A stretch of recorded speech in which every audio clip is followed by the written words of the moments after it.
बीरेन जी को लाया जाए स्क्रीन पे। भाई बीरेन जी, मैं आपसे जानना चाहता हूं कि आज सदन में जो कुछ भी हुआ, क्या लोगों की ओपिनियन बन रही है राहुल गांधी की स्पीच के बाद, और बीजेपी का जो आरोप है कि उन्होंने पर्टिकुलर कम्युनिटी यानी हिंदुओं की बेइज्जती की, क्या ये मुद्दा जनता के बीच चर्चा में है अथवा नहीं? देखिए, चुनाव तो खत्म हो गया है। जो मंचों से आरोप लगते थे, अब इस बार वो पहली दिन से ही संसद में शुरू हो गए हैं। नई संसद है, लेकिन कोई दिन ऐसा नहीं गुजरा है जब से शपथ ग्रहण हुआ वहाँ भी टोका टोकी, एक दूसरे को तमाम आईने दिखाए गए। और आज राष्ट्रपति के अभिभाषण के बाद, जब हंगामे के बाद शुरू हुई संसद, तो आज फिर वही हुआ। राहुल गांधी नेता विपक्ष हैं, वो 2 बार पहले सांसद रहे, तो स्वाभाविक है कि अब वो पिछली बार की तरह मजबूत विपक्ष के साथ आए हैं। पहले कमज़ोर स्थितियां थी तो वो ज़्यादा आक्रामक हो गए हैं। और बीजेपी के साथ एक समस्या आई कि चुनाव में संविधान आरक्षण उनका पीछा करता रहा, और जैसे संसद शुरू हुई, शपथ हुई सरकार की, तैसे नीट की आफत आ गई। अब आज राहुल गांधी ने हिंदू मुसलमान बंटवारा और सामाजिक भाईचारे, तमाम सारे मुद्दे उठाकर बीजेपी को घेरा। ये जरूर है कि भाजपा में जवाब देने की तैयारी पूरी है, लेकिन अभी वो कल वक्त आएगा।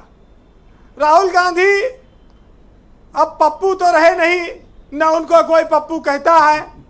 अब वो आक्रामक भाषण देते हैं, उनकी शैली बदल गई है और उनकी लोकप्रियता भी बढ़ी है देश में, उसका वो प्रदर्शन कर रहे हैं।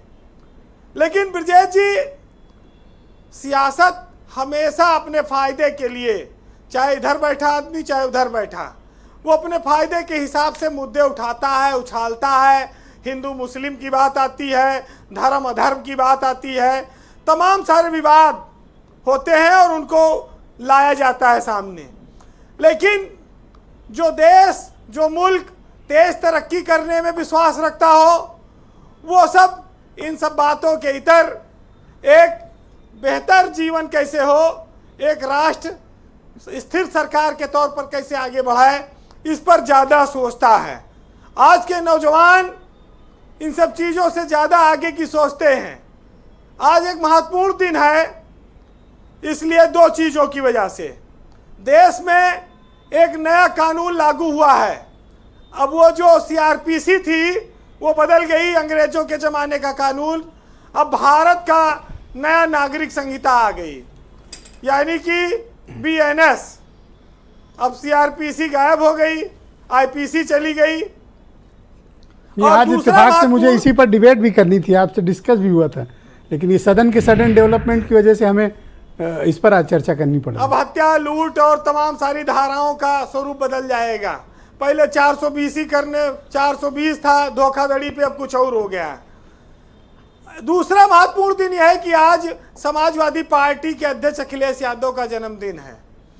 जन्मदिन सपाई पेड़ लगाकर मना रहे थे पूरे प्रदेश में। PDA के लिए बड़ा दिन था, लेकिन उधर राहुल गांधी जाकर संसद में हमलावर हो गए। तो दिन भर तो दूसरी ओर बीता विपक्ष का, और आज शाम को दूसरी स्थिति आ गई। ब्रजेश जी, दुनिया से अगर कदम ताल चल करना है तो ये जात पात, हिंदू मुसलमान और ये मंदिर मस्जिद, इससे आगे भी सोचना होगा, बढ़ना होगा। राहुल गांधी को एक मौका मिला है, ये संसद भी नई है, स्पीकर भी आए हैं, दूसरी बार आए हैं, लेकिन नया मामला है।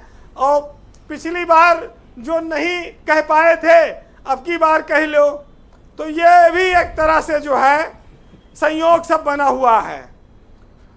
वैसे उन्होंने एक बात कही कि राजनीतिक रूप से विरोधियों के जो बदले लिए गए, भावना से काम हुआ, उसमें ED ने भी मुझसे पूछताछ की, उसकी पीड़ा उनको झलकी आज उन्होंने बताई। लेकिन एक और हैरत की बात आप देखेंगे, संसद में इतना हल्ला हंगामा होता है, लेकिन राहुल गांधी के जो पुराने दोस्त रहे, कांग्रेस छोड़कर आए हैं, वो सब एक संसद में उनके खिलाफ नहीं खड़े होते, चाहे सिंधिया हो, चाहे RPN हो, चाहे जितिन प्रसाद हो। ये तो आप है ना ये तो झंझट कराना चाहिए। ये सब एको नहीं बोलते हैं बीजेपी की तरफ से। ये दुबे जी आज क्या, आज कह रहे हैं बैटिंग नहीं करेंगे आज। दुबे जी जब बिहार की यात्रा पर जाते हैं तब कहते हैं कि गाड़ी के टायर चेक कर लियो, टंकी के पेट्रोल चेक कर लियो, और ये पता लगा लियो कि रास्ता में जोन जोन पुल पड़त है उनको भी चेक कर लो, मजबूत है कि नहीं, गुजरना है कि नहीं उधर से, तो उसका भी खतरा है।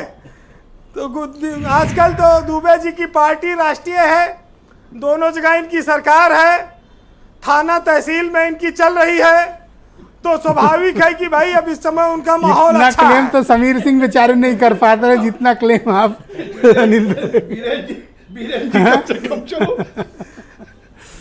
कंक्लूड करें जी। वैसे ब्रजेश जी, सबका जिंदगी को देखने का अपना अपना नजरिया है, राजनीतिक दलों का भी देश की सियासत को देखने और सोचने का अपना नजरिया है।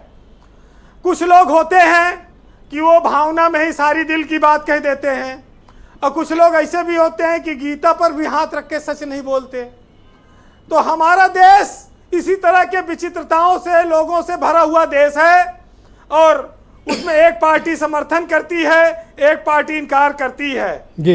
लेकिन एक साहित्यकार ने लिखा है कि हमें भी ये देखना है कि रहेगी लहजे में धार कब तक, और तुम्हारे लफ्जों की कैंचियों से परिंदे होंगे शिकार कब तक।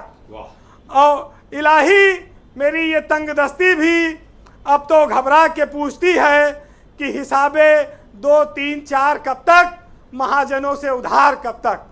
बहुत शुक्रिया वीरेन जी, ठीक बोले, बहुत बढ़िया हैं? उर्दू प्रॉपर है, हैं? लाजवाब लाजवाब है। बहुत शुक्रिया, बहुत बहुत धन्यवाद वीरेन जी हमारे साथ